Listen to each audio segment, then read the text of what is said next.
तावरिया जी का कोटेशन है, time does not wait for anyone outgoing breath does not guarantee the next incoming breath. ये बहुत गहरा सूत्र है, कोटेशन है कि कहते हैं कि भाई समय किसी के लिए कोई का इंतज़ार नहीं करता है, और हम सब जानते हैं कि समय जो है वो न किसी के लिए रुकता है और न किसी के कोई फेवर करता है। यहाँ तक कि अर्जुन जैसा महायोद्धा था तो सबको पराजित किया था, इवन भीष्म को भी पराजित किया था, पर एक काबा नाम का लुटेरा था, उससे वो हार गया था युद्ध के बाद। इसीलिए कहते हैं ना कि भाई समय बलवान है, नहीं मनुष्य बलवान। काबे अर्जुन लूटियो, वही धनुष वही बाण। तो वही धनुष थे, वही बाण था, वही अर्जुन था, सब कुछ था, पर समय बदल गया था। तो समय का जो महत्व है वो इंसान को, खास करके साधक लोग हैं, उनको तो खास समय का महत्व समझना चाहिए। और इसीलिए कहते हैं कि आगे कहा कि भाई एक श्वास जो निकला, दूसरा श्वास फिर से अंदर आएगा, उसकी कोई गारंटी है नहीं। और देखते हैं हम लोगों को आजू बाजू में हमारे साथ में जो रहते हैं, जीते हैं, और अचानक समाचार आता है कि भाई वो भाई वो साहब गए, तो एक जो श्वास निकला वापस दूसरा श्वास आया नहीं, और खेल ख़त्म। ये पूरा जो ये है वो पूरी गेम जो चल रही है वो इंटरवल पड़ गया उसका। तो इस पॉइंट के ऊपर मैं ज़रा सोच रहा था कि हमारे पास समय एक्चुअल कितना होता है। एक आदमी का, एक इंसान को पास वो जो 60-70 ईयर्स जीता है, तो उसमें कितना समय साधना के लिए निकाल सकता है और कितना समय दूसरी प्रवृत्ति के लिए। तो पहली बात तो ये है कि हम सब जानते हैं कि हमें एक तो नींद लेनी पड़ती है रोज़ाना, हमेशा 7-8 घंटा। तो 24 घंटे में से 7-8 घंटा अगर हम नींद और आराम में गुजारते हैं तो मतलब 1/3 लाइफ तो वहाँ ख़त्म हो जाती है, बराबर ना। 24 कलाक में से, 24 घंटे में से 7-8 घंटा निकाल दो तो कहाँ 1/3 निकल गया, 2/3 बाकी रहा। अब 2/3 में भी जो शुरुआत के साल है वो तो पढ़ाई में जाते हैं, हम ग्रो होते हैं, तो 20-25 साल तो वैसे ही निकल जाते हैं, फिर नौकरी धंधा में लगते हैं, और फिर शादी होती है, बाल बच्चे होते हैं, और उसके बीच में अगर किसी का आध्यात्मिक रस जाग जाता है तो वो साधना के लिए वो तैयार होता है, तो कितना समय निकालता होगा। तो एज्यूम करते कि भाई एक व्यक्ति का एवरेज आयुष्य मानो कि 72 ईयर्स है, तो 24 साल तो उसने सोने आराम में ही निकाल दिए, 24 साल मैच्योर होने में निकाल दिए। क्योंकि ज़्यादातर लोगों का जो स्पिरिचुअल जो इंक्लिनेशन होता है वो भी इतना जल्दी तो नहीं होता है, थोड़ी उम्र के बाद ही आता है। और रहा बाकी 24 साल, और 24 साल में हम धंधा पानी करना है, गृहस्थाश्रम को ये करना है, और उसके साथ में साधना भी करना है। तो एक जिंदगी के अंदर व्यक्ति कितने साल या कितने घंटों की साधना करता होगा। तो मैंने मेरे बारे में ही थोड़ा कैलकुलेट किया कि भाई मैं कुछ छोटा मोटा योगाभ्यास लास्ट 45 ईयर्स से कर रहा हूँ। तो 45 ईयर्स में मैंने कितनी साधना की होगी दूसरी चीज़ों के साथ में। अगर माने कि एवरेज 1 घंटा भी ले कि भाई चलो 45 साल में एवरेज 1 घंटा, एवरेज इसलिए कि कभी ज़्यादा भी होती है कभी कम भी होती है, तो 1 घंटा एवरेज लेते हैं, तो 1 साल के अंदर मानो कि 365 आवर्स साधना हुई। और 45 साल में देखे तो 16,425 आवर्स साधना हुई। मतलब कि उसको डेज में ये किया जाए तो 684 डेज कंटिन्यूस साधना कहीं कर किया, ऐसा हम कह सकते हैं। मतलब करीब करीब 1.5 साल। अब 72 ईयर्स के इसके अंदर अगर कोई 1.5-2 साल की साधना करता है तो उसका क्या महत्व क्या है। और दूसरी बात ये है कि देखो साधना क्यों है, साधना का पर्पस तो ये है कि भाई हम साधना मतलब ही हमारे स्थिर के ऊपर तो एक प्योरिफिकेशन की प्रोसेस है। हम अभी धारणा ध्यान समाधि में तो है नहीं, तो उसकी तो बात कर नहीं सकते। हम जो है वो सब जो प्रक्रिया भी करते हैं वो प्योरिफिकेशन की, शुद्धिकरण की साधना कर रहे हैं। तो वो जो साधना तो कर रहे हैं उसके साथ साथ में दिन भर में इतना कचरा भी डालते रहते हैं, जिसको साइकोलॉजिकल मॉर्बिड हम कहते हैं। तो इस तरह का कचरा डालते रहते हैं और फिर सुबह में उठ के उसकी सफाई करते रहते हैं। तो काम तो करते हैं पर जितना आगे जाते हैं इतना थोड़ा उसे थोड़ा पीछे भी आना पड़ता है रोजाना। और ये भी हमें तो पता है कि भाई ये चीज़ तो जन्म जन्म का कचरा है, हमारे अंदर तो पड़ा हुआ है। एक एक सेल के अंदर, एक एक मॉलिक्यूल के अंदर सब पड़ा है। इसको सबको शुद्ध करना है, प्राण को शुद्ध करना है। तो कितनी गहरी साधना की ज़रूरत है और कितना समय हमें चाहिए। और हम जो समय निकालते हैं वो तो एकदम जैसे कोई पैदल से यहाँ से दिल्ली जाने का सोचे कि चलो भाई मैं पैदल से दिल्ली पहुँच जाऊँ, तो ऐसी यात्रा हमारी है। तो ये हमें खास सोचना चाहिए और इसके अंदर कुछ ज़्यादा गति हम पा सकते हैं कि नहीं, ये हमें देखना चाहिए। अब लास्ट मीटिंग में एक हमने देखा था कि तावरिया जी जो उसमें एक बात कहते हैं कि खास करके लोग ऐसा हमें समझाते हैं कि भाई ऑब्जर्वेशन के अंदर कि भाई आपका जो आप ऑब्जर्व करते हैं तो आपका कोई हायर माइंड आपके लोअर माइंड को ऑब्जर्व करता है। पर वो यहाँ इसने स्पष्ट किया है कि ये erroneously right lower mind and higher mind, तो ये तो एक एरर है, एक गलती है, एक भूल है, वो ऐसा कहते नहीं है। और उसके बाद में उन्होंने वो पतंजलि का सूत्र भी इसके रेफरेंस में दिया था। तो अब तावरिया जी की सिस्टम में अगर देखें, मतलब उनका जो साइंस है उसके संदर्भ में देखें तो ऑब्जर्वेशन किस तरह होता होगा।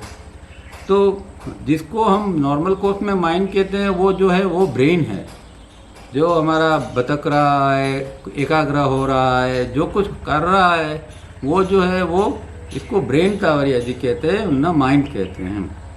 और माइंड जो है वो तो माइंड मतलब कि जो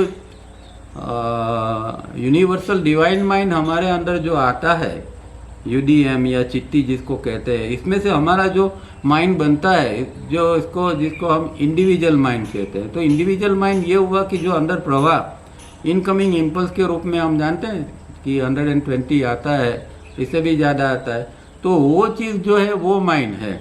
और वो माइंड जो है इसकी वो जो उसकी शक्ति है, उसका प्रकाश है, वो जब ब्रेन के ऊपर पड़ता है तब ये ब्रेन एक्टिव होता है।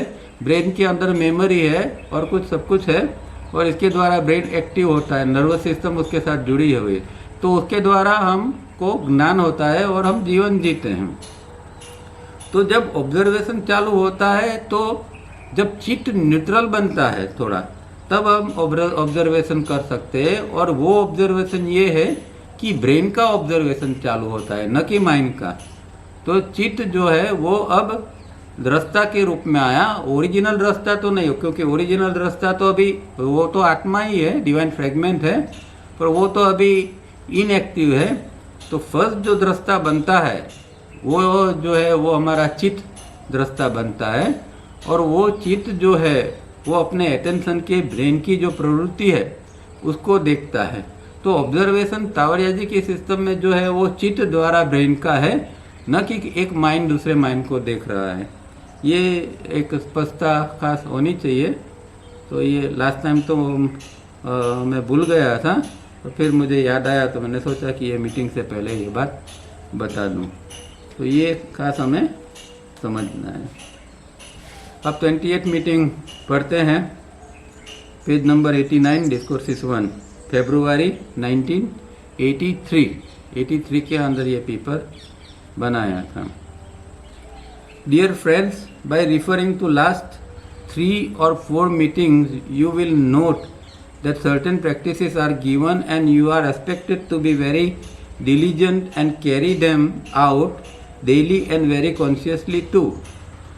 तो 3-4 मीटिंग के अंदर जो तावरिया जी ने कुछ जो नोट्स दी है और उसके अंदर कुछ प्रैक्टिसेस भी बताई है, तो वो कहते हैं कि वो प्रैक्टिसेस आप बहुत डिलीजेंटली, खंडपूर्वक, जागृति पूर्वक, उत्साह के साथ करते होंगे, ऐसा वो एक्सपेक्ट कर रहा है।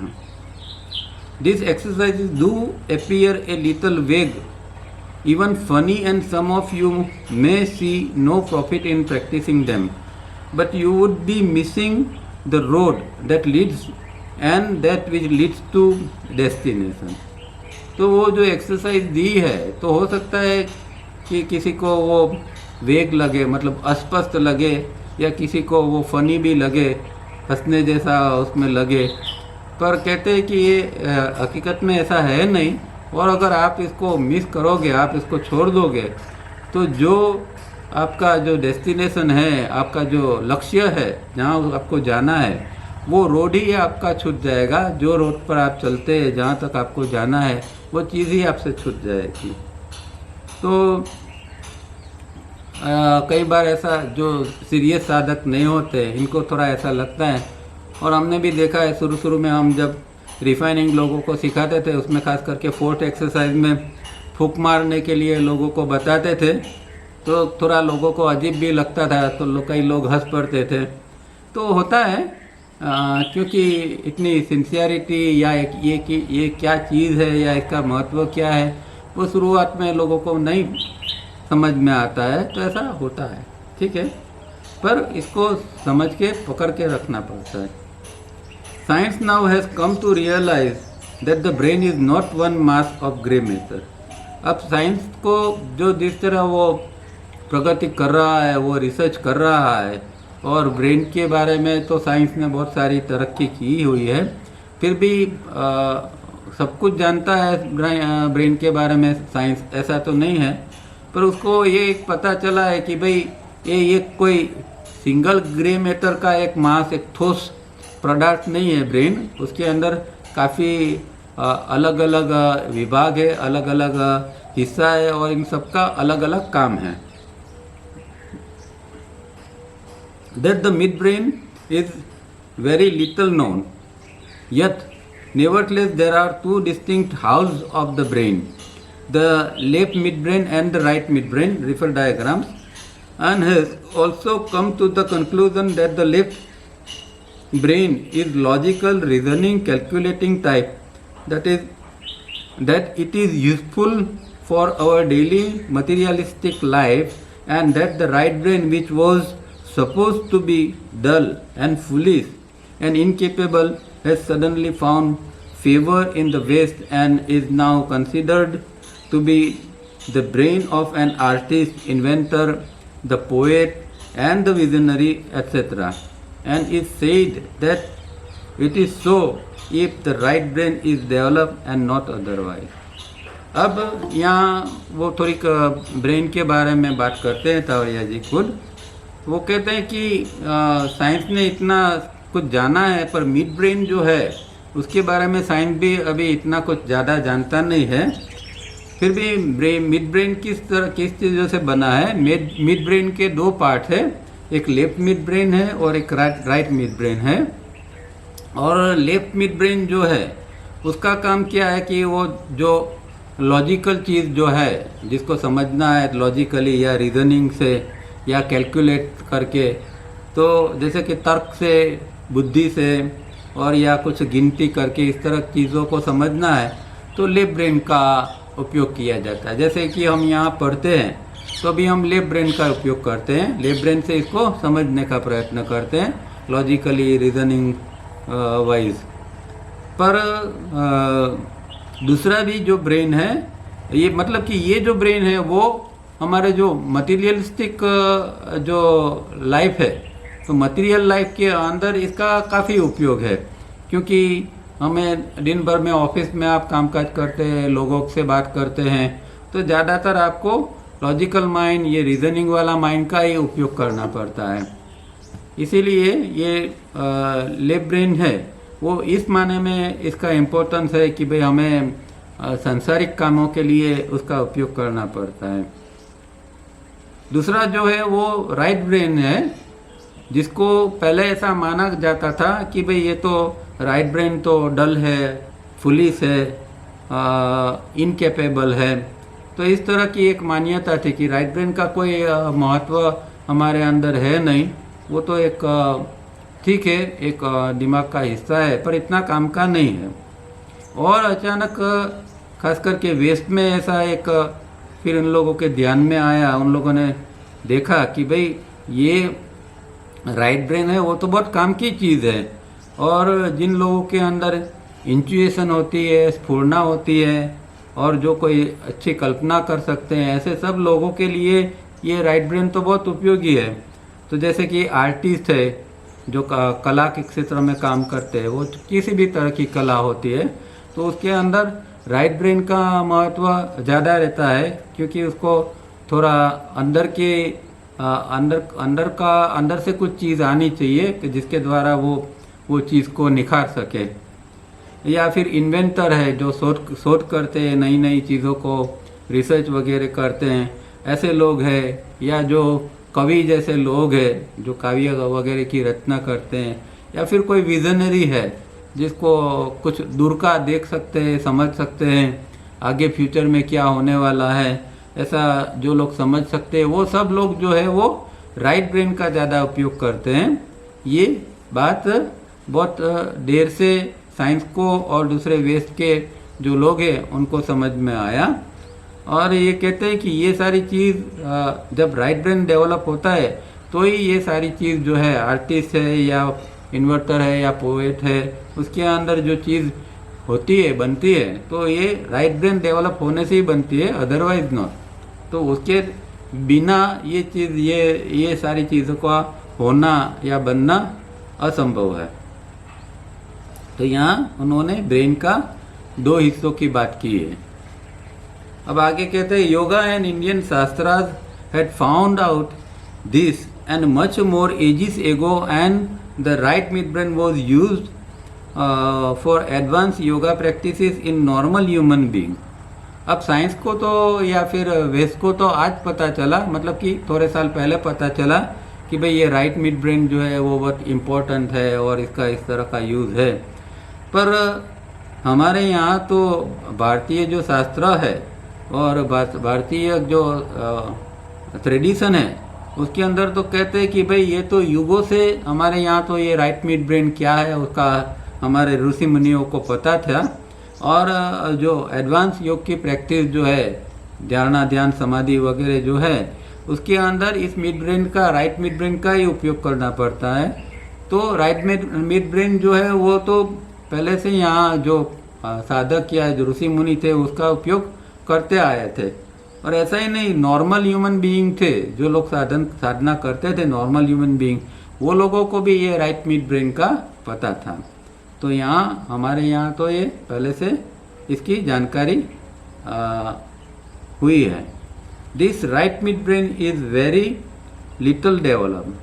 अब सामान्य व्यक्ति के अंदर जो ये राइट मिड ब्रेन है वो ज़्यादा डेवलप नहीं होता है, इसीलिए कोई हर व्यक्ति न तो कवि बन सकता है, ना आर्टिस्ट बन सकता है, ना इन्वेंटर बन सकता है। तो वो जो है, जिन लोगों के अंदर थोड़ा ये राइट मिड ब्रेन डेवलप होता है, इन लोगों के अंदर ऐसी शक्तियाँ डेवलप होती है।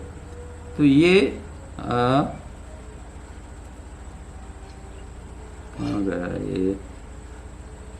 हाँ, this right brain is very little developed. There are many methods of awakening this right mid brain, and the best is by visualizing.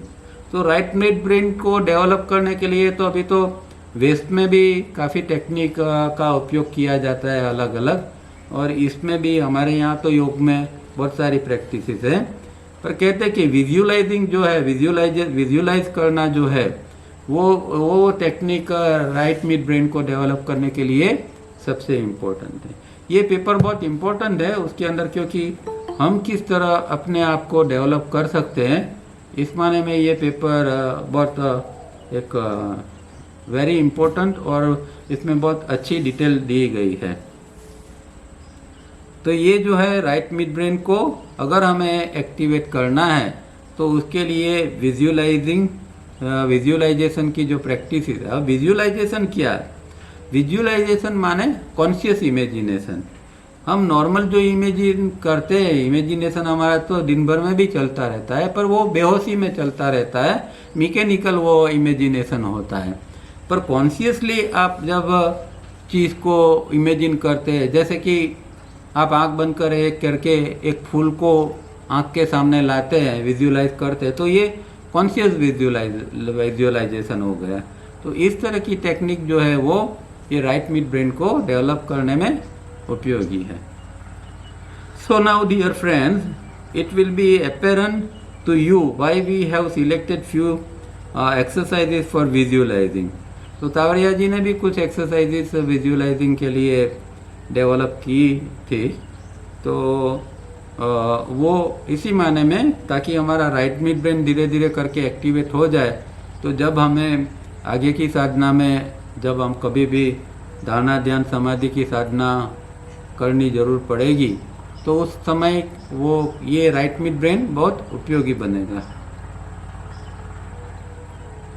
Besides, the best exercise is to develop the practice of enlarging the size of the object, visualize many times bigger or reduce the size many times smaller. अब technique एक यहाँ भी ये बताते हैं कि भाई एक चीज़ है, एक ऑब्जेक्ट है, कोई भी चीज़ है एक आपके सामने, और उसको आप इस तरह विजुअलाइज करो कि जैसे कि वो चीज़ धीरे धीरे करके बढ़ती ही जाती है, एकदम बड़ी होती जाती है। उसके बाद में फिर विजुअलाइज करो कि ये चीज़ धीरे धीरे करते सिकुड़ती जाती है, एकदम छोटी हो जाती है। तो इस तरह ब्रेन का हम जब उपयोग करते हैं तो राइट मिड ब्रेन का उपयोग करना पड़ता है, और राइट मिड ब्रेन धीरे धीरे करके एक्टिव होता है। अब विजुअलाइजिंग की दूसरी भी बहुत सारी टेक्निक है। हालांकि जो हमारी 5 इंद्रिय है, वो 5 इंद्रियों के द्वारा हम विजुअलाइजेशन की प्रैक्टिस कर सकते हैं। और योग में हम क्या करते हैं, जैसे कि एक टेक्निक मैं यहाँ आपको बताऊं कि भाई अगर आपको विजुअलाइज करना है तो क्या करना है कि 3 स्टेप रिदमिक ब्रीदिंग चालू करके आप बेड के ऊपर लेट जाओ और 3 स्टेप चालू रखो। अब आँख बंद करके पहले हम एक कोई इंद्रिय का, जैसे कि आँख है, तो उसके द्वारा उसका विजुअलाइज करने का ये करेंगे। तो क्या करेंगे कि आँख तो बंद है, पर हम एक, जैसे मैंने अभी बताया, इस तरह एक कोई फूल की कल्पना करते हैं कॉन्शियसली। तो एक गुलाब मानो कि जो है, वो गुलाब को आपको आँखों के सामने लाना है और स्पष्ट रूप में आपको वो गुलाब दिखाई देना चाहिए। उसकी पंखड़ी, उसका कलर, ये सारी चीज़ों आपको स्पष्ट रूप में दिखाई देनी चाहिए। तब तक इसको आपको देखते रहना है। तो एक विजुअलाइजेशन जो है वो दृष्टि का हो गया। अब दूसरा विजुअलाइजेशन हम स्मेल का करेंगे। तो उसके अंदर जैसे कि यही है गुलाब का फूल, जैसे हमने अभी देखा, तो अभी जो गुलाब की जो स्मेल है, उसकी जो हमारे अंदर मेमोरी पड़ी है, उसको निकालना है। और जैसे कि यदि आपको अभी गुलाब की स्मेल आ रही है, इस तरह आपको प्रतीति होनी चाहिए, एक एक्सपीरियंस होना चाहिए कि हाँ, आपके बाजू में ही गुलाब कहीं है और आपको इसकी सुगंध आ रही है। तो इस तरह गुलाब की या मोगरा की या दूसरी चीज़ों की, आप 2-4 चीज़ों की स्मेल जो है उसको लेने का, आँख बंद करके उसकी स्मेल को, अभी यहाँ पिक्चर नहीं है, अभी आँख से कुछ देखते नहीं, खाली स्मेल के ऊपर हमारा ये है। तो स्मेल लेने के लिए हमें प्रयत्न करना पड़ता है। तो वो एक अलग विजुअलाइजेशन हो जाएगा। उसके बाद में अगर कानों के, मतलब कि जो हियरिंग है, उसका हमें विजुअलाइज करना है, इस इंद्रिय का, तो क्या करेंगे कि कोई मधुर संगीत बज रहा है, फ्लूट बज रही है, या कोई संगीत बज रहा है उसको सुनने का, या फिर आपने जो कभी भी कोई अच्छा संगीत सुना होगा उसकी जो धुन है उसको आप याद करो और ऐसा आप फील करो कि आपको अभी वही धुन सुनाई रही है। तो इस तरह आपको इन चीज़ों, इन कान के द्वारा भी आप या दूसरे अलग अलग आवाज़ों के भी आप विजुलाइज कर सकते हैं। तो इस तरह जो है फिर मुंह के अंदर जो हमारा जो स्वाद, टेस्ट जो होता है उसके लिए भी हम विजुलाइज कर सकते हैं। अभी तो हम आराम से सोए हुए हैं, पर जैसे कि कोई स्वीट चीज़ का, मिठाई का स्वाद हमारे मुंह के अंदर आ रहा है, तो इस तरह हमें विजुलाइज करना है। कोई खट्टा स्वाद हमारे मुंह के अंदर आ रहा है तो वो उसको हमें फील करना है। और लास्ट के अंदर जो स्किन है, तो पांचों इंद्रिय द्वारा स्किन के ऊपर जैसे कोई कभी कीड़ी रेंगती है तो किस तरह हमें अनुभूति होती है, तो इस तरह स्किन की जो है वो भी हम, इस चीज़ का भी हम विजुलाइज कर सकते हैं। तो इन शॉर्ट विजुअलाइजेशन के लिए पांचों इंद्रियों का आप उपयोग करके अपने हिसाब से भी कोई भी आप टेक्निक बना सकते हैं और इसका आप अभ्यास कर सकते हैं। तो जो लोग कॉन्शियस स्लीप करते हैं तो कॉन्शियस स्लीप के अंदर पूरा बॉडी रिलैक्स हो जाने के बाद ये करना बहुत अच्छा है और इससे आपका राइट मिड ब्रेन के अंदर इसका बहुत काफ़ी अच्छा प्रभाव पड़ेगा। धीरे धीरे वो एक्टिव होता जाएगा। तो ये चीज़ आप कर सकते हैं। This visualising practice if sincerely carried out would develop certain points in the right midbrain which is very necessary before one is able to enter the astral or molecular world, the wonderful world of beauty, immense possibilities, so as to appear miraculous in our physical world, and such possibilities we call or describe as psychic powers or ESP if on a lesser scale. अब जो ये है, कहते हैं कि ये visualising की technique को आप जैसे जैसे करते जाओगे तो राइट मिड ब्रेन के अंदर कुछ ऐसे सर्टेन पॉइंट्स है जो पॉइंट को एक्टिव करना है। राइट मिड ब्रेन को एक्टिव करना मतलब उसके अंदर जो पॉइंट्स पड़े हैं उसको, कुछ सेंटर से उसको एक्टिव करना है। तो ऐसी प्रैक्टिस से वो एक्टिव होगा। तो उसके द्वारा आगे जाके क्या होगा कि आप जो एस्ट्रल वर्ल्ड है या मॉलिक्यूलर वर्ल्ड है उसके अंदर एंटर होंगे। और वो एस्ट्रल वर्ल्ड कैसा है, एकदम ब्यूटीफुल है, जिसके वहाँ बहुत सारी संभावना पड़ी हुई है ऐसा। और फिजिकल वर्ल्ड में तो वो चीज़ तो जैसे कि एक चमत्कार जैसा हमें लगे, इस तरह का वो जगत है। और जो चीज़ें फिर वहाँ बनती है इसको हम साइकिक पावर्स और ESP भी कहते हैं, एक्स्ट्रा सेंसरी परसेप्शन। तो ये सारी चीज़ों जो है वो राइट मिड ब्रेन जब डेवलप होता है विजुअलाइजेशन के द्वारा, तो हमारे अंदर, जिसको हम साइकिक पावर्स कहते हैं या मॉलिक्यूलर वर्ल्ड के अंदर एंट्री, ये चीज़ें बन सकती है। तो ये इसलिए ये बहुत पावरफुल टेक्निक है विजुअलाइजेशन की।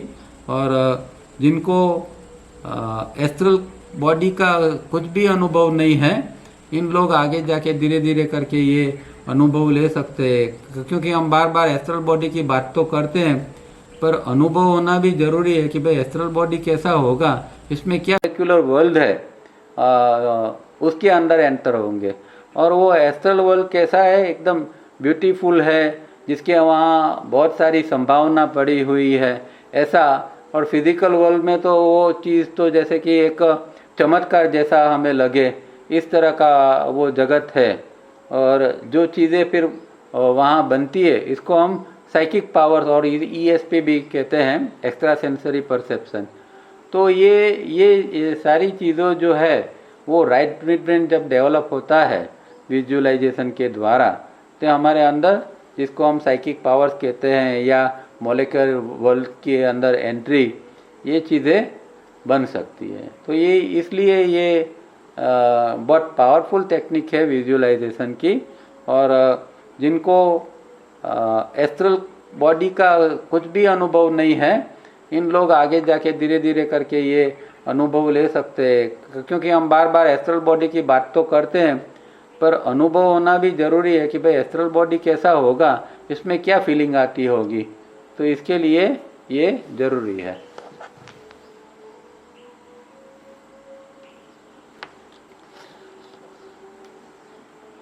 We have noted earlier that the physical cellular body with the astral or molecular body forms a system. अब एक सिस्टम जो कोई होती है, सिस्टम कब बनती है कि इसके अंदर अलग अलग चीज़ें इकट्ठा होती है और एक पार्ट के अंदर एक चीज़ होती है, दूसरे के अंदर दूसरी चीज़ होती है। तो इस तरह की अलग अलग चीज़ें कोऑर्डिनेट होके जो काम करती है उसको नॉर्मली सिस्टम कहते हैं। Refer your notes of the extra meeting of 7/10/1982। तो ये एक्स्ट्रा मीटिंग हम पढ़ चुके हैं, उसके अंदर उन्होंने ये सिस्टम के बारे में बताया है। यहाँ भी वो थोड़ा वही चीज़ का यहाँ रिपीट करते हैं। Forms a system where a system is described as things arrange after some distinct methods, usually logical, scientific, a whole scheme of created things regarded as one complete whole. Example, universe, the body as a functional unit. तो कोई चीज़ ऐसी है, ऐसी इस तरह वो arrange की गई है जो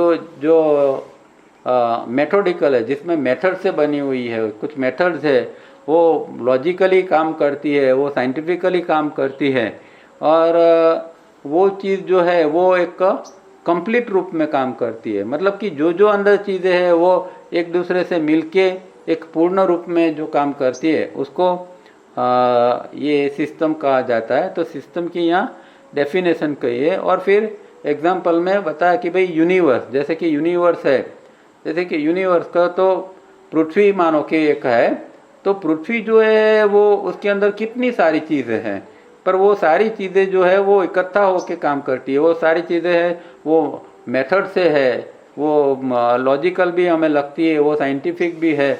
ऐसी सारी चीज़ जो है वो यूनिवर्स में, यदि यूनिवर्स में एक खाली पृथ्वी का हम एग्जांपल लेते हैं तो भी हमें कंप्लीट पृथ्वी लगेगी। उसमें कोई उसमें ये कुछ खराबी या कुछ उसमें कुछ कमी हम नहीं निकाल सकते, सिवाय कि इंसानों ने जो गलती की है और वो गलती के द्वारा जो पृथ्वी के एटमॉस्फेयर को बिगाड़ा है, पृथ्वी जो धरती है उसकी जो भूमि है, सरफेस है, उसको बिगाड़ा है हमने, जल को बिगाड़ा, वायु को बिगाड़ा, सब चीज़ों को बिगाड़ा है। वो ह्यूमन एरर की वजह से वो अलग बात है, पर पृथ्वी को जो भगवान ने बनाया वो कंप्लीट रूप में बनाया था।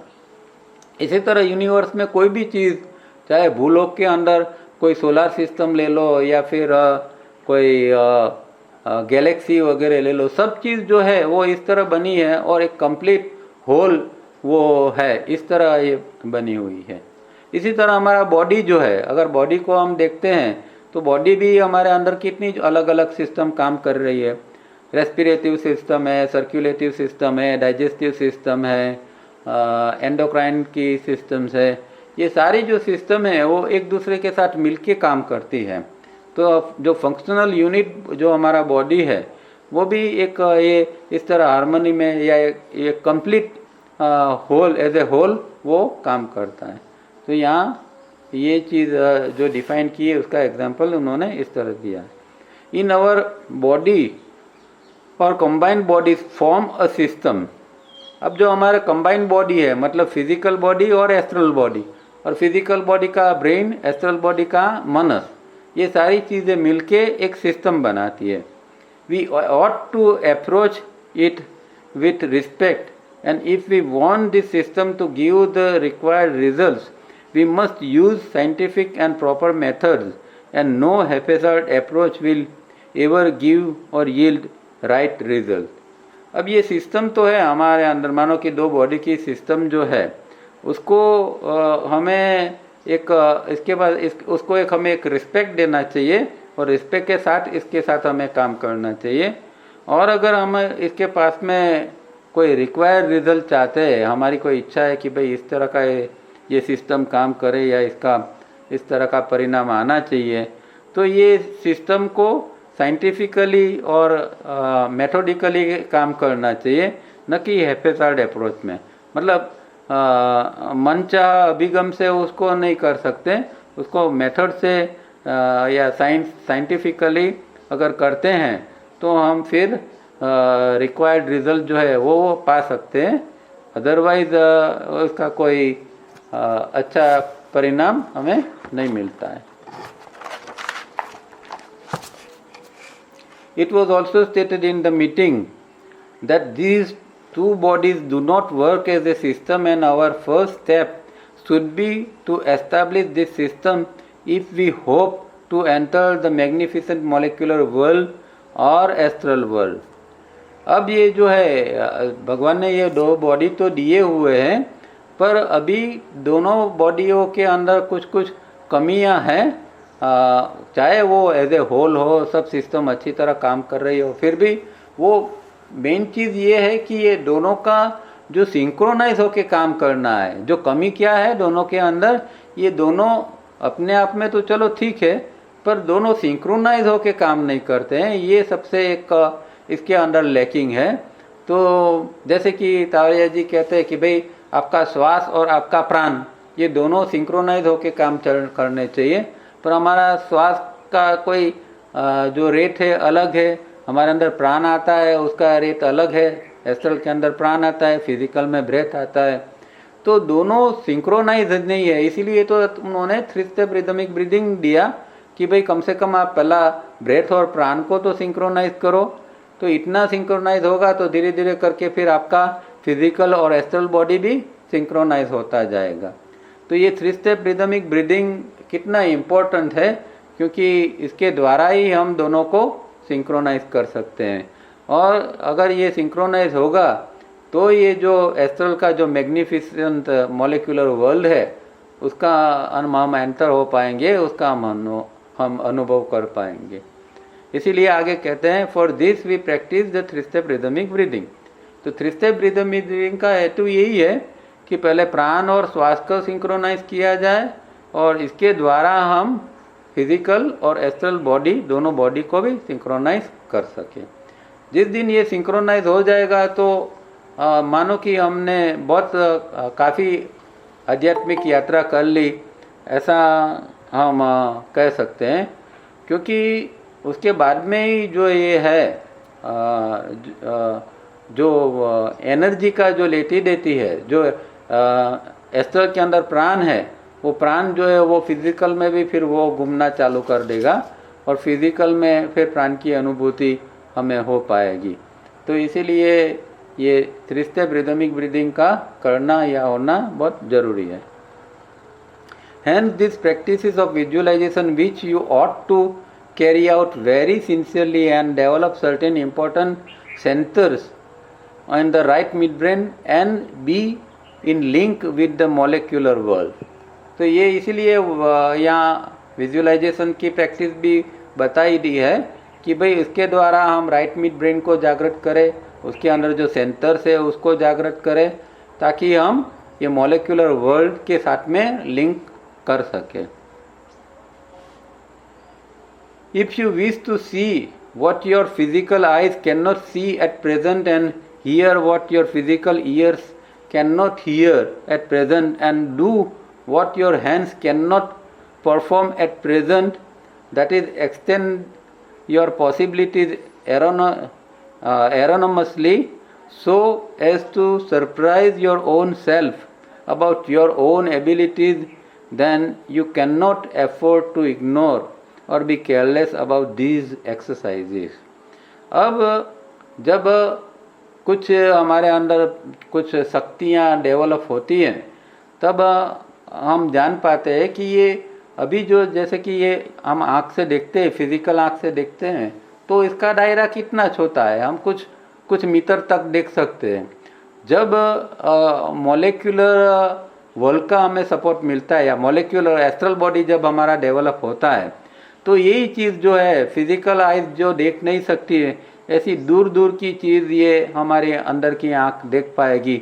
जो मोमेंट पर क्या कहाँ से क्या देखना है वो सारी चीज़ आँख देख पाएगी। या आज हमारा कान जो सुन रहा है तो उसका भी एक लिमिटेशन से कुछ दूरी पर का आवाज़ हम पकड़ पाते हैं। पर जब ये एस्ट्रल डेवलप होता है, अंदर की शक्तियाँ डेवलप होती है, तो माइलो दूर का आवाज़ भी फिर यही कान सुन सकते हैं, या फिर ये जो हमारा हाथ जो अभी प्रेजेंट में काम कर रहे हैं वो कितना काम कर सकेगा, मतलब कि अदृश्य रूप से भी हम कितने लोगों को मदद रूप कर बन पाएंगे। तो ये सारी चीज़ें जो है ये जब राइट मिड ब्रेन और फिर जब एस्ट्रल बॉडी काम करने लगता है तो ये इतनी ऊंची ऊंची चीज़ें का हमें फिर अनुभव होने लगता है। और जब ये अनुभव होता है तो हम खुद से ही एक सरप्राइज होते हैं कि भाई अरे वाह, ये ऐसी भी हो सकता है, ऐसी चीज़ है, ऐसा भी कोई शक्ति है या ऐसा कोई जगत है। तो इस तरह हम अपने आप से सरप्राइज होते हैं और हम अपने आप में क्या एबिलिटीज़ है वो भी जान पाते हैं। और फिर जब ये होता है तो फिर कभी भी हम एक्सरसाइज को या जो हमारी साधना है उसको मिस नहीं करेंगे, उसको इग्नोर नहीं करेंगे। तो एक अनुभव होना इसीलिए बहुत ज़रूरी है। जो कभी कभार हम केयरलेस बन जाते हैं, इसका कारण एक मेन कारण ये है कि हमें कोई ख़ास आगे का अनुभव नहीं होता है। सालों से हम प्रैक्टिस करते रहते हैं पर रोज़ाना रूटीन की तरह एक प्रैक्टिस होती है, उसके अंदर थोड़ा बहुत अच्छा लगता है, थोड़ी हेल्थ अच्छी रहती है, ऐसा सब थोड़ा होता है, इसलिए हम पकड़ के तो रखते हैं। पर आगे का जो थोड़ा जो अनुभव आना चाहिए वो, या फिर ध्यान में थोड़ी गहराई अगर हम पकड़ सकते हैं, ध्यान के अंदर एक शांति का अनुभव अगर मिलता है, ब्रेन के विचार एकदम कम हो गए ऐसा हम जब महसूस होता है, ये सारी चीज़ें अगर महसूस बार बार होती है तो साधना करने में दिल लगता है। तो ऐसा होता है कि चलो भाई बैठ जाए, कुछ करे साधना, ये बाहर खाली समय गंवाने से तो अच्छा है कुछ अंदर कुछ करे। पर ये अनुभव होना बहुत ज़रूरी है, और जब सिंसियरली काम करते हैं तो अचूक अनुभव होता है। ऐसा नहीं है कि अनुभव किसी को हुआ, कोई इसमें कोई ये है कि कोई अमुक व्यक्ति है ऐसे है कि जिसको अनुभव हो सकता है दूसरों को नहीं हो सकता, ऐसा कुछ नहीं है। जो प्रयत्न करेगा सबको अनुभव हो सकता है, पर हमारे सिंसियर प्रयत्न होने जरूरी है। We have also noted that the astral body as well as the physical body has an electromagnetic field. We have also noted that when science considers the eyes as a camera, it is not correct. This notion will have to change and is changing, and neither the ear hears because the sound impinges on the drum of the ear. अब ये आगे की note में उन्होंने ये भी बताया था इलेक्ट्रोमैग्नेटिक फील्ड के बारे में, तो वो हम पढ़ चुके हैं कि भाई फिजिकल बॉडी है उसका अपना एक इलेक्ट्रोमैग्नेटिक फील्ड है, और एस्ट्रल बॉडी है उसका भी अपना एक इलेक्ट्रोमैग्नेटिक फील्ड है। और जो चीज़ हमारे अंदर घटित होती है तो हमें ऐसा लगता है कि बस ये खाली फिजिकल कोई चीज़ से बना या फिजिकल प्रवृत्ति से, जैसे कि आँख से देखते हैं। और यहाँ इसीलिए ये कैमरा का एग्जांपल देते हैं कि जैसे साइंस जो है आँख को, जैसे आँख को बताता कि भाई आँख जो है हमारा वो कैमरा जैसा है, पर कैमरा जैसा नहीं है। कैमरा तो जो उसके सामने जो चीज़ पड़ी है उसका वो फ़ोटो ले सकता है। ये आँख जो देखती है उससे पहले तो सारी एक पूरी प्रक्रिया एस्ट्रल लेवल के ऊपर, ये एस्ट्रल का जो इलेक्ट्रोमैग्नेटिक फील्ड है वो लेवल के ऊपर ख़त्म हो जाती है, और उसके बाद में फिज़िकल लेवल की ये देखने की क्रिया बनती है। तो ये साइंस को पता नहीं है, इसीलिए, या जिन लोगों को पता नहीं है इसीलिए ऐसा लगता है कि भाई ये हम आँख के सामने जो चीज़ है वो हमारे अंदर वो आती है और हम देख पाते हैं। ये कान के ऊपर कोई आवाज़ टकराई तो हमने सुन लिया, ऐसा नहीं है। ये पांचों इंद्रिय जो काम करती है उसके पहले ये इंद्रिय अंग है, सेंसिस है, ये सेंस ऑर्गन है। तो सेंस ऑर्गन आँख है, कान है, नाक है, ये तो सेंस ऑर्गन है, ये काम करते हैं। उससे पहले सेंसिस काम करने लगती है। तो सेंसिस जो है वो एस्ट्रल के अंदर है, हमारे जो उसका जो इलेक्ट्रोमैग्नेटिक फील्ड है उसके अंदर है, और वो वहाँ से पास होके फिर फिजिकल में आता है, और फिजिकल में वो चीज़ अपीयर होती है। तो ये साइंस को पता नहीं है, पर कम से कम योग के स्टूडेंट को तो ये चीज़ ध्यान में आनी चाहिए। Let us refer our diagram 1, 2, 3a and 3b. Here we see the incoming impulses entering from every pore of our body. अब हम जानते हैं कि हमारे बॉडी के अंदर इम्पल्सिस आते हैं, नॉर्मली पांचों इंद्रिय से आते हैं, और पांचों इंद्रिय में स्किन भी एक इंद्रिय है, इसीलिए यहाँ कहा है कि every pore of the body. तो पांचों इंद्रिय से आँख से भी आता है, कान से भी आता है, नाक से भी आता है, और ये त्वचा जो है उसके जो पोर है, छिद्र है, उसके द्वारा भी इम्पल्सिस अंदर आ सकते हैं। This impulses enter and first strike against the electromagnetic field of the molecular or astral, which interpenetrates our cellular or physical body and pass through the bunch of nerves that pass through the spinal column and reach the base and back of the brain. अब यहाँ पूरी प्रक्रिया जो आगे हमने देखी कि भाई एस्ट्रल में और फिजिकल दोनों में प्रक्रिया होती है, यहाँ इन शॉर्ट में उन्होंने ये बता दिया कि इम्पल्स जैसे कि हमारे अंदर एंटर होता है तो पहले वो एस्ट्रल का जो इलेक्ट्रोमैग्नेटिक फील्ड है उससे वो स्ट्राइक होता है, उसके ऊपर वो टकराता है, और फिर जो वो है वो सेल्यूलर या फिजिकल बॉडी जो है उसको वो इंटरपेनेट्रेट करता है, मतलब उसमें प्रवेश करता है, उसके अंदर वो आता है, और वो हमारा जो स्पाइनल कॉर्ड है जहाँ से हमारी नर्वस सिस्टम सब निकल के ब्रेन की ओर जाती है, तो ये जो अंदर जो इम्पल्स आया वो पहले एस्ट्रल में आया, फिर वो इंटरपेनिट्रेट करके ये हमारे स्पाइन के ऊपर स्पाइनल कॉलम के पास आया, और वहाँ से वो नर्वस सिस्टम थ्रू ब्रेन का जो पिछला हिस्सा है वहाँ तक जाता है। और हम जानते हैं कि भाई ब्रेन का पिछले हिस्से के अंदर हमारी मेमोरी पड़ी हुई है, तो वहाँ से वो मेमोरी लेके फिर आगे की ओर जाता है, और वहाँ रजिस्ट्रेशन होता है, और जो चीज़ जो है वो हमें समझ में आती है। अगर आँख से देखी है तो वो चीज़ समझ में आती है, कान से सुना है तो समझ में आता है। वो चीज़ इस तरह दो चीज़ों से मिलके, मतलब एस्ट्रल और फिजिकल दोनों की प्रक्रिया जब कंप्लीट होती है तो ये चीज़ जो है वो हमें हमारे समझ में आती है। तो ये पूरी प्रक्रिया को जानना जरूरी है।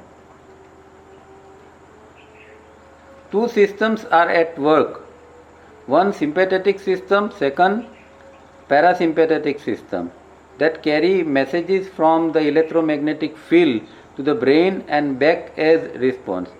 तो ये दो सिस्टम जो है, और वो स्पाइनल कॉर्ड से ऊपर की ओर जो जाती है, वो मैसेजेस जो है, तो पहले वो जो इलेक्ट्रोमैग्नेटिक फील्ड से मैसेज हमारे अंदर फिजिकल में आया, और वो नर्व्स द्वारा वो ये पैरासिम्पेथेटिक सिंपेथेटिक का नर्व्स के द्वारा वो ब्रेन की ओर जाता है, और ब्रेन द्वारा फिर उसका रिस्पांस मिलता है।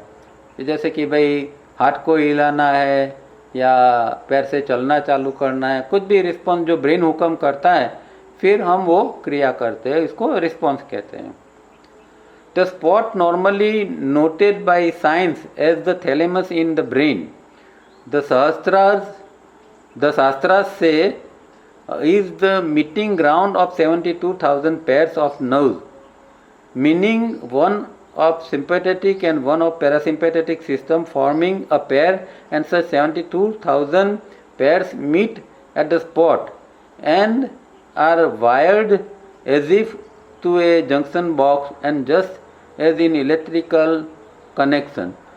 तो ये जो है यहाँ ये जो दो सिस्टम है सिंपैथेटिक और पैरासिम्पैथेटिक, उसका क्या होता है कि दोनों में से एक एक जो नर्व है वो दोनों मिलती है, और दोनों की एक जिस तरह दो वायर को किस तरह जॉइन किया जाता है, इसी तरह एक सिंपैथेटिक पैरासिम्पैथेटिक की इसकी पेयर बनाई जाती है।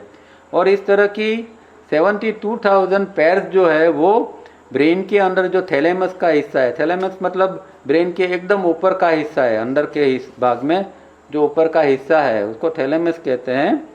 जहाँ एस्ट्रल का हमारा सहस्त्रार चक्र है, फिजिकल में वो एरिया जो है वो ये थैलेमस है, तो वहाँ 72,000 पैर जो ये है, एक सिंपैथेटिक एक पैरासिम्पैथिक, इस तरह की पैर वहाँ 72,000 वहाँ पहुँचती है। और जैसे एक इलेक्ट्रिक का जंक्शन बॉक्स होता है, इस तरह वो सारी चीज़ें, वो सारी पैर्स वहाँ इकट्ठी होती है और वहाँ से उसकी कुछ जो कामगिरी करनी है वो वहाँ से कामगिरी उसकी होती रहती है। If one wire of the pair is not working, the effect that should be produced at a particular spot in the body system does not take place. अब ये वायरिंग जो है वो उसका कनेक्शन पूरा बॉडी के अंदर होता है, जो हमारे जो अलग अलग लिम्स है, अंग है, वो उनके साथ ये जो पैर है सिंपैथेटिक और पैरासिम्पैथेटिक की वो उसके साथ जुड़ा हुआ होता है। तो जब वो पर्टिकुलर नर्व काम करना बंद कर देती है तो वो अंग जो है वो अच्छी तरह काम नहीं करता। जैसे कि कोई एक पैर हमारे हाथ के अंदर, राइट हैंड के अंदर जाती है, अब मानो कि किसी तरह वो डैमेज हो गई तो क्या होगा कि हमारा राइट हैंड जो है वो जिस तरह काम करना चाहिए वो काम नहीं करेगा। तो ये पैर डैमेज होती है और बहुत ऐसे कारण है कि जिसके द्वारा ये सब जो पैर्स है या ये जो हमारे सिस्टम है, ये नर्वस सिस्टम, वो इफेक्टेड होती है। खास करके टेंशन ऐसी चीज़ है कि इंसान की नर्वस सिस्टम को सबसे ख़राब कर देती हैं। दूसरी चीज़ें जो है हमारा दूसरी चीज़ है गलत रूप से खाना पीना होता है या नींद जो हम कम लेते हैं, ज़्यादा लेते हैं, ये सारी चीज़ें जो है, और जो नेगेटिविटी है, जैसे कि कोई आदमी को बहुत गुस्सा करने की आदत है, बार बार गुस्सा करता रहता है तो ऐसी चीज़ें जो है वो सबसे पहले नर्वस सिस्टम को नुकसान करती है। योग के अंदर हम जो प्रैक्टिस करते हैं उसकी ये एक ज़रूरत यही होती है कि हम नर्वस सिस्टम को हम ज़्यादा से ज़्यादा अच्छी तरह मजबूत कर लें। These two systems are opposite and yet complementary to each other. अब दोनों के जो गुणधर्म हैं वो एकदम अलग है एक दूसरे से और फिर भी वो कॉम्प्लीमेंट्री है।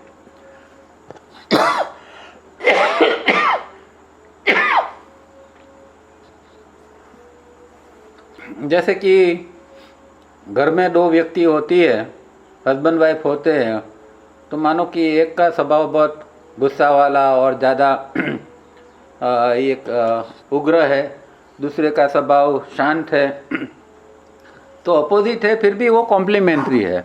अब दोनों का स्वभाव गुस्से वाला होगा तो प्रॉब्लम हो जाएगा। तो एक अच्छा है कि एक का स्वभाव गुस्से वाला है तो दूसरे का शांत है, तो वो चीज़ जो है वो कॉम्प्लीमेंट्री बन जाती है।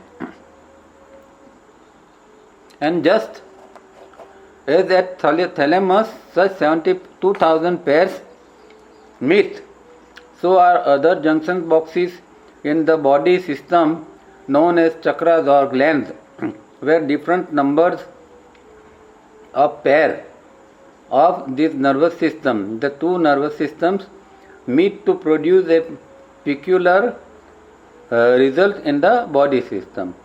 अब जिस तरह देखा कि थैलेमस के ऊपर ये एक जंक्शन बॉक्स के अंदर ये 72,000 पेयर्स बनी हुई है, इसी तरह हमारा बॉडी के अंदर दूसरी जगह पर भी चक्र है, हम जो जानते हैं मूलाधार, स्वादिष्ठान, मणिपुर वगैरह वगैरह चक्र। तो ये चक्र जो है वहाँ भी ये नर्व्स की पेयर सब वहाँ भी जाती है। तो न का खाली ब्रेन के अंदर इस तरह का जंक्शन बॉक्स है, पर जिसको हम चक्र कहते हैं हमारा फिजिकल और एस्ट्रल के अंदर, वो भी वहाँ भी इस तरह की ये हमारे नर्व्स जो है वो वहाँ भी पैर बना के वहाँ तक जाती है और वो सब मिला के वो मिलजुला के ये सब सारी कामगिरी होती है फिजिकल और एस्ट्रल के अंदर। The first nerve system is active in all beings, including all lesser lives also. but the second nervous system in a vast majority of human beings is not functioning, and in lesser lives this system is not even implanted because it is not needed, and as such its beneficial effects are not produced on the human system of bodies. अब first system मतलब कि जो sympathetic system जो है वो सामान्य व्यक्ति के अंदर एक्टिव है, इंक्लूडिंग जो लोअर जो लाइव्स है, मतलब प्राणी जगत है, पक्षी जगत है, इसके अंदर भी ये जो है सिंपैथेटिक सिस्टम ही काम करती है। पर दूसरी जो है वो सिस्टम जो है पैरासिम्पैथेटिक सिस्टम, वो सामान्य रूप से हमारे अंदर ह्यूमन बीइंग के अंदर तो है, प्राणियों के अंदर तो ये है ही नहीं। सिस्टम भी पैरासिम्पैथेटिक नर्वस सिस्टम को इम्प्लांट ही नहीं किया है दूसरे प्राणियों के अंदर, क्योंकि वहाँ कोई ज़रूरत नहीं है, क्योंकि उसका जो एक पर्पज़ है उत्क्रांति में या इवोल्यूशन के लिए इसका उपयोग करने का, तो प्राणियों के लिए तो उत्क्रांति या इवोल्यूशन जैसा कुछ है ही नहीं, तो उनके लिए ये इम्प्लांट ही अंदर नहीं हुए। पर ह्यूमन बीइंग क्योंकि उसको उत्क्रांत होना है, इवोल्यूशन में उसको जाना है, इसीलिए ह्यूमन बीइंग को ये पैरासिम्पैथेटिक सिस्टम दी गई है। पर अभी वो ऐसी है कि कोई खास कामकाज करती नहीं है, वो इतनी एक्टिव नहीं है, वो डॉर्मेंट रूप के अंदर पड़ी हुई है। इसलिए हम इसका जो राइट यूज़ या इसके द्वारा जो हम जो राइट इफ़ेक्ट जो प्रोड्यूस करना चाहते हैं वो हम अभी ले नहीं पाते हैं। It is no use blaming a person if that person acts like a criminal or acts in dishonest ways। अब कोई व्यक्ति जो है जिसको हम कहते हैं कि कोई क्रिमिनल जैसा है, कुछ बदमाशी करता है, गुंडागिरी करता है, तो हम इसको क्रिमिनल कह देते हैं। या फिर कोई डिसऑनेस्ट होता है, जिसका व्यवहार जो है वो लुच्चाई से भरा होता है, तो ऐसे व्यक्ति को हम ब्लेम करते हैं। पर वो कहते हैं कि वो ब्लेम करने का सवाल नहीं है, क्योंकि उसके अंदर जो ये पैरासिम्पैथेटिक सिस्टम एक्टिव ही नहीं है, और जिस तरह उसको काम करना चाहिए वो काम नहीं करती है, इसके द्वारा व्यक्ति गुनाहित बन जाती है। अब आपकी समझ में आया होगा कि ये पैरासिम्पैथेटिक सिस्टम कितनी इम्पोर्टेंट है। हमारे अंदर जो परिवर्तन जो है वो परिवर्तन लाने के लिए ये पैरासिम्पैथेटिक सिस्टम का काम करना बहुत ज़रूरी है, और इसके द्वारा बहुत सारा परिवर्तन, खाली न फिजिकल पर फिजिकल एस्ट्रल दोनों लेवल के ऊपर जो परिवर्तन हमारे अंदर आते हैं, इसके लिए ये पैरासिम्पैथेटिक सिस्टम का एक्टिव होना बहुत ज़रूरी है। और इसमें इसीलिए योग के अंदर इसको बहुत महत्व दिया गया है। हालांकि योग की किताबों के अंदर ज़्यादा हमें कोई इस तरह का डायरेक्ट पढ़ने नहीं मिलता है। तावरिया जी ने बार बार ये पैरासिम्पैथेटिक सिस्टम का, या फिर जिसको हम कहते हैं बायोलॉजिकल कंप्लीट होने का, वो बायोलॉजिकली कंप्लीट होने में भी ये पैरासिम्पैथेटिक सिस्टम का ही रोल है। तो इस तरह ये जो है वो बहुत इम्पोर्टेंट सिस्टम है, और योग की सारी प्रैक्टिसेस है उसका जोर यही है कि इसके द्वारा ये किसी तरह पैरासिम्पैथेटिक सिस्टम एक्टिव हो जाए। For unless the second system of nervous is not operative, it is not possible to be in a position to get the protective and corrective values of the second nervous system। अब ये second nervous system मतलब parasympathetic nervous system वो जो है वो व्यक्ति के अंदर जब तक काम नहीं करती है तब तक उसकी हम उसकी जो प्रोटेक्टिव और करेक्टिव वैल्यूज़ है उसका पता नहीं चलता है। प्रोटेक्टिव मतलब कि जो रक्षणात्मक, वो जब पैरासिम्पैथेटिक काम करती है तो किस तरह का हमारे अंदर वो रक्षणात्मक काम करती है, और फिर हमें उसका इसका जो करेक्ट वैल्यू है, उसका जो सच्चा मूल्य है वो समझ में आता है कि ये सिस्टम कितनी इम्पोर्टेंट है। तो ये कहने का मतलब ये है कि जैसे आगे बताया कि भाई एक गुनाहित व्यक्ति है, इसको भी हम कोई उपदेश से सुधारने का काम करेंगे, या जैसे कि जेलों के अंदर दूसरी जगहों पर ऐसा प्रोग्राम किया जाता है कि गुनाहित व्यक्ति को सुधारने का काम किया जाता है, पर वो इतना इफ़ेक्टिव नहीं रहेगा, क्योंकि कोई भी प्रीचिंग या टीचिंग इस तरह का आदमी के ब्रेन के अंदर ये चीज़ पड़ी है उसको सुधार नहीं सकता है। इसके लिए उसकी अंदर क्या कमी है, कौन सी चीज़ की कमी है कि जिसको फुलफ़िल करने से ये चीज़ ऑटोमेटिक निकल जाए। तो ये चीज़ है पैरासिम्पैथिक सिस्टम को एक्टिव करने का। अगर जेलों के अंदर या दूसरी जगहों पर भी ये चीज़ के ऊपर या फिर ये विजुअलाइजेशन जैसे प्रयोग सिखाए जाए तो मेरे ख्याल से और अच्छा रिजल्ट आ सकता है। We have in all our previous meetings mentioned that a human being is yet not whole or complete. In this important sense, that person's parasympathetic system, the right midbrain, and to some extent the left midbrain, and all the relevant points connected in the entire body system is yet to be developed. Refer cross diagram. ये cross diagram आपको देखना है तो योग सूत्र के अंदर दिया है। तो यहाँ क्या कहते हैं कि जो ये तीन चीज़ का होना ज़रूरी है, तब जाके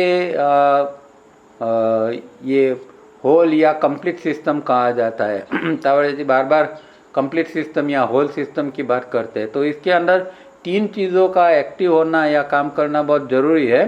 पहली चीज़ जो है ये पैरासिम्पैथेटिक सिस्टम, वो जब एक्टिव होती है काम करती है। दूसरा जो है राइट मिड ब्रेन, वो भी काम करना ज़रूरी है। तीसरा जो है कुछ हद तक लेफ्ट मिड ब्रेन, क्योंकि लेफ्ट मिड ब्रेन का चाहे हम इतना भी उपयोग करते हैं पर वो भी अभी इतना पूर्ण रूप से विकसित नहीं है।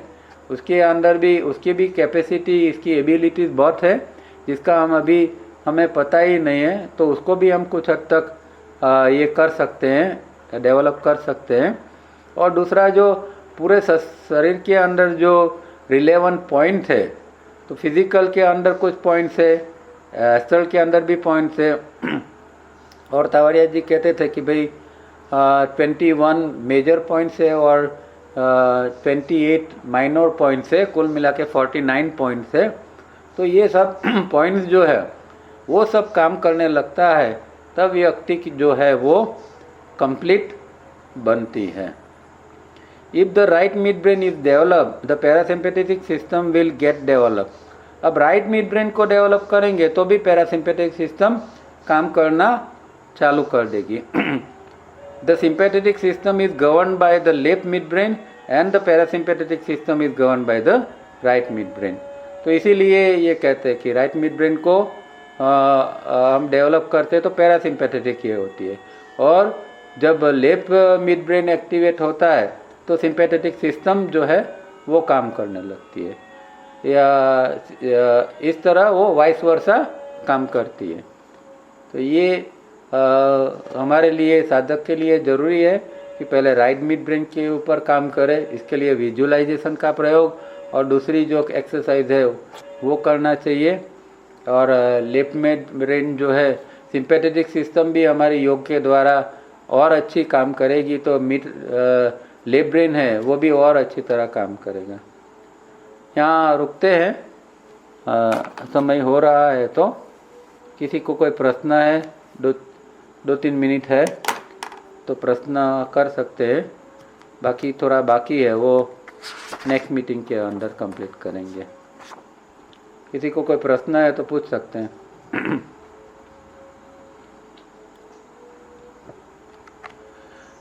तो प्रश्न नहीं है तो यहाँ रुकते हैं। आप जिस तरह इसके अंदर 3 स्टेप रिदमिक ब्रीदिंग खास बताया, वो इसका जो सिंक्रोनाइज करना कितना ज़रूरी है फिजिकल और एस्ट्रल में, तो वो खास ज़रूरी है। तो वो 3 स्टेप के ऊपर आप ध्यान दें और करते रहें। नेक्स्ट वीक में फिर मिलते हैं, तब तक के लिए रुकते हैं। धन्यवाद। Thank you. Thank you Tarak sir.